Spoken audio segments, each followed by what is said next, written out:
to talk a little bit about basic outward forcible entry. So in this one again, we're doing our size up building construction, door construction. What kind of locks are on the door? Do I see drop down bar bolts? Do I see panic bar bolts, additional hardware on this side? Those are all going to tell me things about how formidable this door is and how hard it might be for me to get through it. We're going to use the same methods as we did on the front side on inward swinging, except that we're not going to shock load the door. The reason why we're not going to shock load the door is because the door is up against the frame. It doesn't really do anything for me. One thing that I can do, a method of gapping the door, is I could actually take the blunt end of my Halligan and I can strike it right along the door right here. And what that'll do is that'll crease the door in. If you have a heavy construction door, this might not work so well. Probably the easiest thing to do is to gap it with the axe. So I'll have the axe come in, and I'll just drive it into the door. And you can see how much of a gap that opened up for me right there. The next thing I want to do is set my tool. So when I set my tool, come up here, Pete. So I'm going to set my adze in the door, but I want to be careful not to pull any back pressure back on the tool. Go ahead and back up a little bit. So what I'm worried about with this kind of door, heavy metal door, is a 3/4 wrap or a half wrap, and we'll talk about that a little bit later. But I'm trying not to skin the door, and I'll demonstrate that a little bit later in the video. Okay. The other thing I want to do, come up here and get a close-up of this.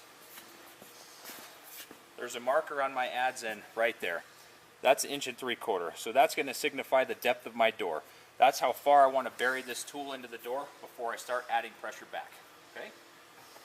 So once my gap is set, I'm going to set my tool. Okay, good.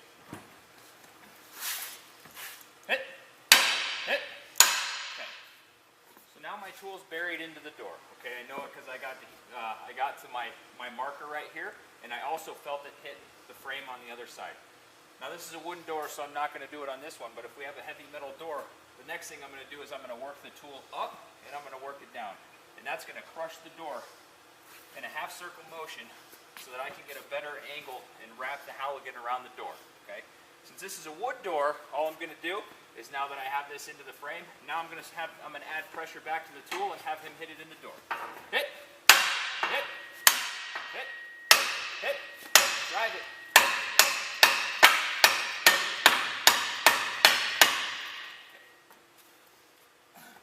So I want to be sure that I drive this as far in the door as I can, all the way if preferable, so that I get good leverage with my adze in against the frame here. If I don't get it in, I run a high risk of putting the tool in the door or skinning the door, or the tool slipping out of the door. So now that it's in the door, now I can pull back on it.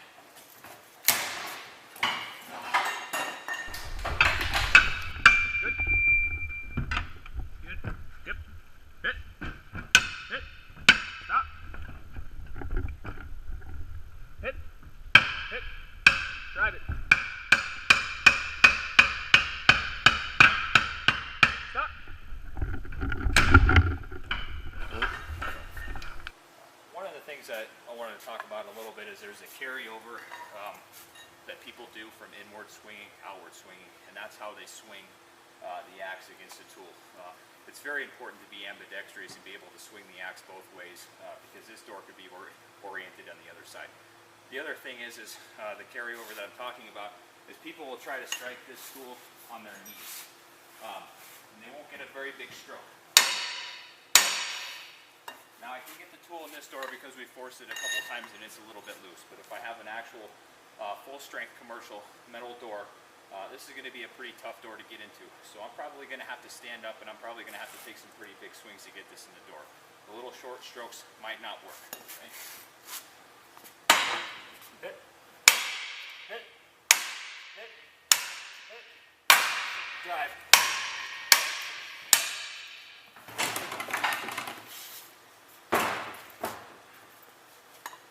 being able to use the full capability and the full weight of the axe to get that in the door with a full swing is paramount when it comes to commercial doors. All right, so previously in the video we talked a little bit about 3/4 wrap and half wrap doors and what it means to skin the doors. If you zoom in a little bit right here, the door that we're working with right now is a 3/4 wrap door, and the seam is right along the edge of the door, and that seam will sit right along the jamb, you know, when you close the door. The other kind of wrap that you're going to see is a half wrap door. We're concerned about this when we're actually putting the tool in the door. So when we have our adze in the door, what I talked about previously of burying our adze all the way to the jamb being important, and before we add back pressure, if I start to add back pressure to the tool before I bury the adze to the jamb, I'm either going to dig it into this half wrap up here, or it's going to start to dig into the 3/4 wrap. So in this I demonstrated a little bit. So when we drove the tool in the door, I started to add back pressure, and when I added the back pressure, you can see the 3/4 wrap. All I did was, when I started to add that back pressure, was I caught that lip of the 3/4 wrap, and that's stopping me from getting the tool around and inside of the door frame. So again, if I do this and the door isn't allowing me to get that, I can either reposition and keep my door or my tool flush against the door, so I'm not adding back pressure and digging it into the skin on the other side. If the door's pretty tight to the frame and the jamb on the other side, and I keep hitting that wrap on the other side, one thing that I can do is I can switch sides of my tool. I can bury my forks in the door, and then I can grab that wrap with my forks, pinch it off, and then I've actually just given myself a purchase point where I can reposition my adze and go at it again.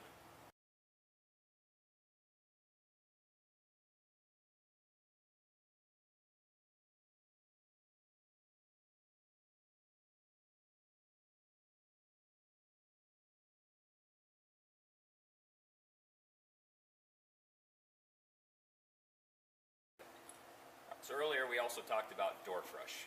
We had a wooden door in the prop previously in the video, so we weren't able to demonstrate it, so we'll show you that here. So again, once I've gabbed my door and set my tool in a metal door, what I'm going to want to do is I'm going to rock my tool up, rock my tool down, and that's going to give me a good purchase point in the door so that I can get my adze around the inside of the door and make sure that I have it in the door to get it open. So go ahead and demonstrate.